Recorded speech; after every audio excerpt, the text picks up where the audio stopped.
Good morning. Welcome back to the Retirement Report. I'm Hank Parrott, your host. All right, we've been talking a lot of stuff this morning around retirement, but you can see just how complex and how comprehensive a good plan needs to be. All right, complex in terms of all the different moving parts that are out there, all the different decisions you're going to have to make. And then not just when you're, first, the decisions you need to make leading into retirement, preparing, planning for retirement, then the decisions as you go into retirement, what kinds of things that you need to kind of figure out. We've talked about like Social Security, how to invest. When you're investing, this is one of those great examples, for instance, when you're investing in your, in anticipation of retirement, leading up to retirement, you've got time on your side. You're putting that money in, you're not going to touch it, you're living on your wages, you don't have to worry about it. But then when you get into retirement, you may need to start taking that money out, most likely, in fact. And now you're starting to take money out, and guess what? The investment planning changes dramatically. What type of investment portfolio? You can ride out a lot of volatility when you don't touch it, you just leave it alone.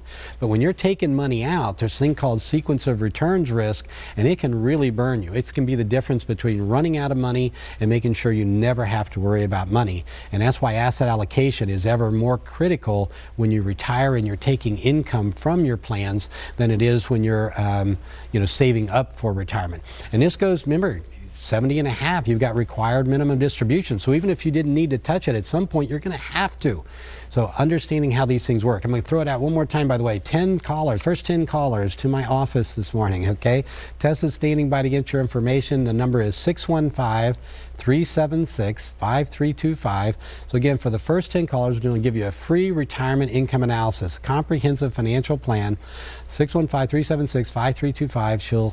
Tess will get on the phone with you. She'll send you out a checklist of things to bring to your appointment with me, and we'll do up a full plan. We'll do an investment analysis for you. We'll talk to you about Social Security, Medicare, healthcare costs, what your specific situation are, what your goals, your specific situation is, what your goals are, and how we can put together a plan, show you what your financial future looks like based on what you're doing today, and then show you how to improve that, how to utilize strategies that can in fact make sure you're able to attain and maintain your standard of living and quality of life no matter how long you live. And when you come in to see me, I'll give you a free copy of my book, 7 Steps to Financial Freedom in Retirement, okay? All right, one of the things, one last thing for you. When it comes to planning and thinking in terms of, again, what we talk about, right? We look at your income, your expenses, your assets, your liabilities. These are the big four. And then we do the projections for you. We add in things like taxes, inflation, all of that together. This is a realistic view then of what your financial future is going to look like, and understanding what that is now, right? Being able to look at that in advance of making certain decisions could be the difference between running out of money or having that lifestyle that you desire for as long as you might live. All the different factors we talked about when it comes to Social Security, Medicare, long-term care, all of that is a big part of planning. Understanding how the rules work, make sure the rules work for you. I hope this has been helpful for you this week, and hope you'll join me here each and every week on the Retirement Report.